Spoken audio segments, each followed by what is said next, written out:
On a vu Neymar venir te parler. Ouais, il m'a dit qu'il fallait que je tire. Je sais pas s'il voulait que je loupe le deuxième aussi. Ouais, je lui ai dit merci, mais je lui ai dit à la fin du match. Salut à tous et bienvenue dans la quotidienne.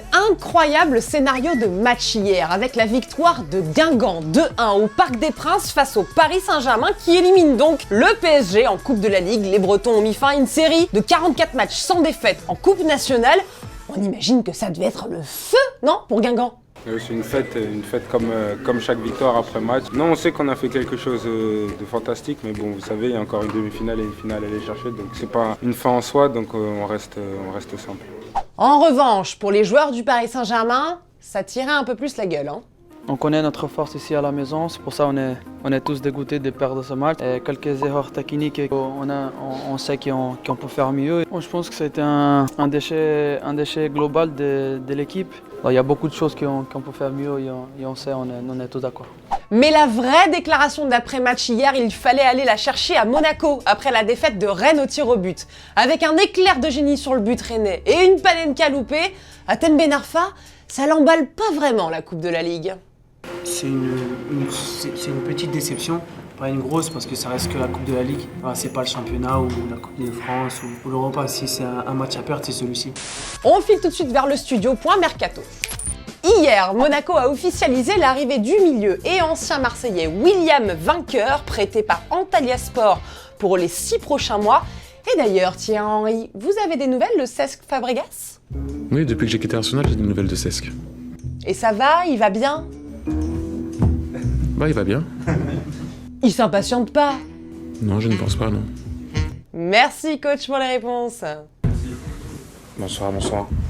Au Paris Saint-Germain, Tourelle l'a dit, il veut recruter un milieu de terrain. Et Marquinhos, est-ce qu'il est d'accord avec tout ça?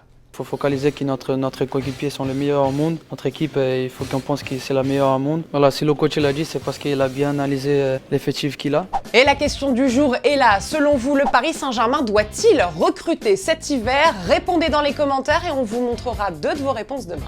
Attention, un joueur arrive à Marseille, Youssouf Sarri. C'est pas celui qui a déjà joué à Marseille? Oui, enfin, il revient, quoi. Le joueur, le milieu offensif, était prêté à Clermont depuis fin août. Il fait son retour dans le club phocéen en espérant que ça puisse déjà un peu calmer les supporters très vénères.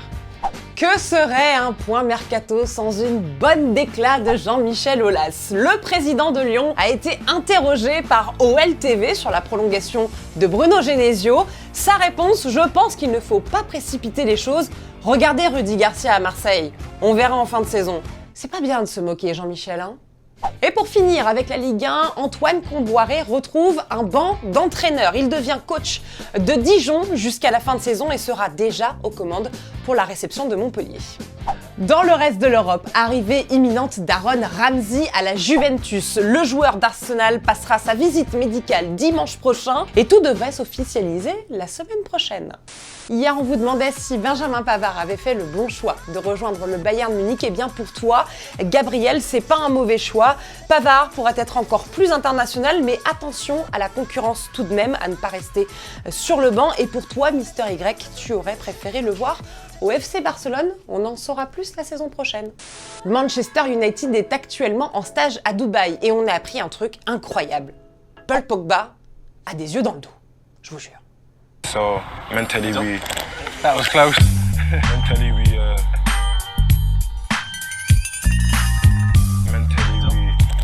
that was close.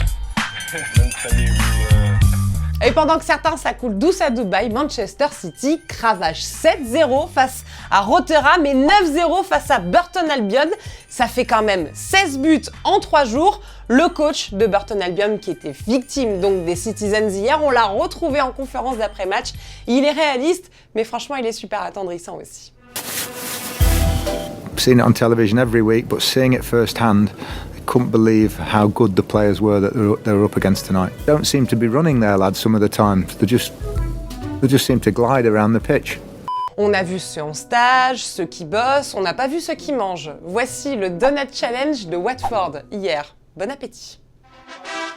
Go again! Go on! Go on! Go on! Go on! Go on! Come on! C'est la fin de la quotidienne, merci de nous avoir suivis. Abonnez-vous toujours à notre chaîne. Cette semaine, il y a un maillot de Guendouzi à gagner. En attendant, on se quitte en images et en musique. Et on se dit à très vite. Ciao.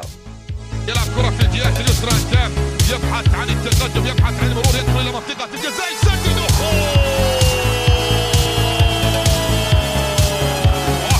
يأتي الخبر يأتي البيان هتان سجل هتان هدف أول لمصلحة الأخضر.